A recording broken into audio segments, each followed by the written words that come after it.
दोस्तों अपने school time को याद करिए। सोचिए आप ज्योग्राफी क्लास अटेंड कर रहे हैं और आपके टीचर ने अर्थ के इंटरनल स्ट्रक्चर को बनाने के लिए बोला है। आप कॉपी पेन लेते हैं और अर्थ का स्ट्रक्चर बनाना शुरू कर देते हैं। उसकी डिफरेंट लेयर्स को आप क्रॉस सेक्शन में दिखा रहे हैं। कुछ इस तरह का डायग्राम आपने बनाया होगा। आपके दिमाग में यही डायग्राम आया होगा। लेकिन अगर मैं आपसे बोलूं कि ये बनाया हुआ डायग्राम 100% एक्यूरेट नहीं है तो दोस्तों इस डायग्राम में हमने अलग अलग लेयर्स के जो क्लीन डिविजन दिखाए हैं वैसा एक्चुअल में होता नहीं है। रिसेंट डिस्कवरीज में साइंटिस्ट ने ये कंफर्म किया है कि अर्थ की डिफरेंट लेयर्स आपस में इंटरेक्ट करती हैं। सीधी भाषा में ये लेयर्स आपस में मटेरियल का आदान प्रदान करती है। यहाँ तक कि अर्थ के कोर का मटेरियल भी सरफेस पे आता है और इस फिनोमेना ने एक मजेदार एलिमेंट को हमसे इंट्रोड्यूस कराया है। दोस्तों हीलियम यूनिवर्स में हाइड्रोजन के बाद दूसरा सबसे ज्यादा पाया जाने वाला एलिमेंट है। सरप्राइजिंगली ये अर्थ पे one of the rarest element है। इसका ओरिजिन साइंटिस्ट के लिए आज भी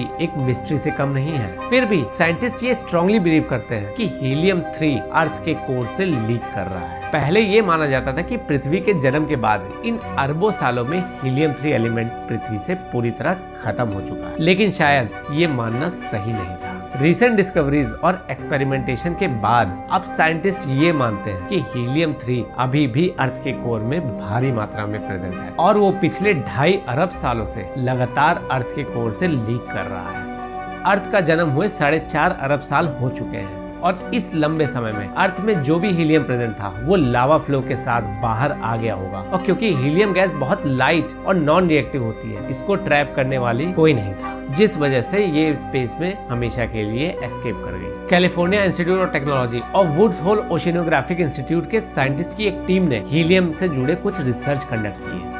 कनाडा के बैफिन आइलैंड और आइसलैंड के लावा फील्ड से सैंपल्स कलेक्ट करके जब उन्हें एनालाइज किया गया तब ये पाया गया कि उन सभी सैंपल्स में हीलियम 3 की सिमिलर कंसंट्रेशन थी। अलग अलग जगह पे सैंपल्स होने के बावजूद सिमिलर कंसंट्रेशन सिर्फ एक बात को इशारा करता था, इन दोनों का सोर्स एक ही था और वो अंडरग्राउंड ही है। साइंटिस्ट समझ चुके थे कि अर्थ के इंटीरियर में हीलियम 3 का बहुत बड़ा भंडार मौजूद है जो धीरे धीरे सरफेस पे लीक कर रहा है। क्योंकि हीलियम 3 का फॉर्मेशन बिग बैंग के कुछ समय बाद ही हुआ था, ये एलिमेंट यूनिवर्स में शुरू से ही मौजूद है। अर्थ के बनते टाइम ये एलिमेंट उसमें ट्रैप हुए थे, इसलिए बहुत चांसेस है कि उनका रिजर्व अर्थ के इनर कोर में ही मौजूद हो।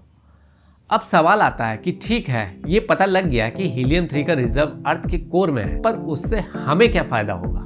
दोस्तों हीलियम 3 को एनालाइज करके हम अर्थ के अर्ली हिस्ट्री को और बेहतर समझ सकेंगे। ये एलिमेंट हमें अर्थ कोर को फर्दर स्टडी करने में बहुत मदद करेगा। हीलियम 3 एक नॉन रिएक्टिव रेडियो आइसोटोप है जो फ्यूजन रिएक्टर के लिए एक आइडियल फ्यूल है। इससे लिमिटलेस क्लीन एनर्जी प्रोड्यूस करी जा सकती है। एक एस्टिमेट के हिसाब से 100 किलो हीलियम 3 एक न्यूक्लियर रिएक्टर के लिए इतना फ्यूल होगा जिससे 1000 मेगावाट पावर एक साल में ही प्रोड्यूस की जा सकती है। ये इंडिया के total annual nuclear power production का 15% होगा। दोस्तों अगर आप अभी भी हीलियम 3 एलिमेंट की इंपॉर्टेंस को समझ नहीं पा रहे हैं दोस्तों, तो ये जान लीजिए कि साइंटिस्ट प्रेजेंटली तरीके ढूंढ रहे हैं इस एलिमेंट की मून पे ट्रैप्ड वॉल्यूम्स को हार्नेस करने के लिए। अब जब मालूम पड़ गया कि इसकी बहुत बड़ी भंडार हमारे अर्थ पे ही प्रेजेंट है, तो ये देखना बहुत इंटरेस्टिंग होगा कि क्या साइंटिस्ट इसे भी ट्रैप करने के लिए कोई प्लानिंग बनाते हैं कि नहीं। ये आने वाले दिनों में ही पता चलेगा।